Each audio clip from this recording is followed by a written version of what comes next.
매일 묵상 23년 9월 12일 화요일 창조주 하나님만 경배하십시오. 로마서 1장 18절에서 25절 말씀. 하나님의 진노가 불의로 진리를 막는 자들의 모든 불경건과 불의에 대해서 하늘로부터 나타납니다. 이는 하나님을 알만한 것이 그들 가운데 분명히 드러나 있기 때문입니다. 하나님께서 그들에게 그것을 명백히 보여주셨습니다. 세상이 창조된 이후로 하나님의 보이지 않는 것들, 곧 그분의 영원하신 능력과 신성이 그분이 만드신 만물을 통해 명백히 보여 알게 됐으므로 그들은 변명할 수 없습니다. 그들은 하나님을 알면서도 하나님을 영화롭게 하지도 않고 감사하지도 않았습니다. 오히려 그들의 생각이 허망해졌고 그들의 어리석은 마음은 어두워졌습니다. 그들은 스스로 지혜롭다고 하지만 미련하게 돼 썩지 않는 하나님의 영광을 썩어질 사람이나 새나 짐승이나 기어다니는 동물의 우상으로 바꾸었습니다. 그러므로 하나님께서는 그들이 마음의 정욕대로 살도록 더러움에 내버려 두시니 그들은 서로의 몸을 욕되게 했습니다. 그들은 하나님의 진리를 거짓과 바꾸고 창조주 대신 피조물을 경배하고 섬겼습니다. 하나님께서는 영원히 찬양받으실 분이십니다. 아멘. 묵상 길잡이. 만물의 자신을 계시하는 창조주 하나님을 찾으며 헛된 우상을 버리고 하나님만을 경배하는 삶을 살게 합니다. 로마서 1장 23절의 우상은 하나님을 대신해 예배의 대상이 되는 것을 말합니다. 우상에 해당하는 라틴어는 이돌라입니다. 이는 숭배하기 위해 인형으로 만든 신상을 뜻합니다. 본문은 당시 헬라 문화에 만연한 여러 우상 숭배에 관해 설명하고 있습니다.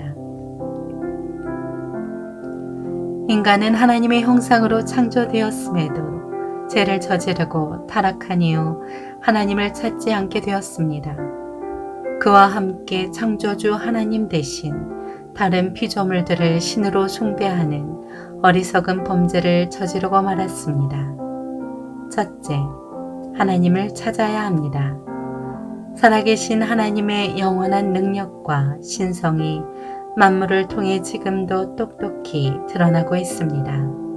그래서 그 누구도 하나님의 존재를 부인하거나 몰랐다고 핑계댈 수 없습니다. 그런데도 하나님을 인정하며 은혜를 구하지 않고 불의를 행하며 진리를 막는 사람은 하나님의 진노를 절대 피할 수 없습니다. 둘째, 우상 숭배에 빠지지 마십시오. 죄악에 빠진 인간은 하나님을 알면서도 그분을 영화롭게 하지 않고 감사하지도 않습니다. 오히려 생각이 허망해지고 미련한 마음이 어두워지고 말았습니다. 인간은 스스로 지혜롭다고 생각하지만 사실 어리석습니다. 그 어리석음의 결과가 바로 하나님을 썩어버릴 것과 바꾸는 우상 숭배입니다. 셋째, 하나님의 심판을 아십시오. 거룩하신 하나님은 그분을 거부하고 우상을 숭배하는 인간들이 자기 정욕대로 살도록 내버려 두셨습니다. 이는 하나님의 무서운 진노가 인간에게 임할 것을 뜻합니다.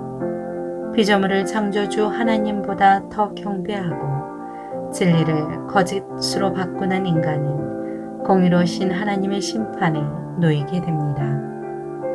하나님을 창조주로 고백하고 그분을 찬양하며 경배할 수 있음이 곧 은혜입니다. 언제 어디서나 하나님이 삶에 찾아와 주시고 간섭해 주시길 기도하십시오. 그렇게 하나님을 인생의 주인으로 모시고 살아가는 것이 참 소망과 생명의 삶입니다. 삶의 적용. 유일하신 인도자 예수님. 컴퓨터 알고리즘과 빅데이터가 새로운 우상으로 등장했습니다. 숭배자들은 알고리즘을 신으로 비유하고 데이터를 말씀으로 비유합니다. 개인적으로 나는 자연인이다라는 TV 프로그램을 좋아합니다.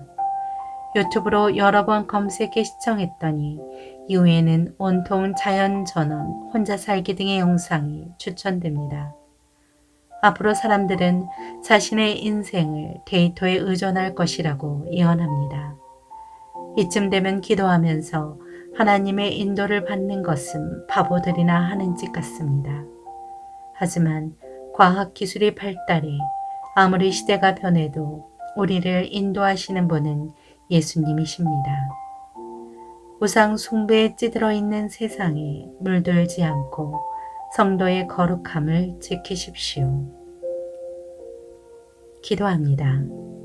주님, 오직 하나님 한 분만을 삶의 중심에 모시고 살아가게 하옵소서. 예수님의 이름으로 기도합니다. 아멘.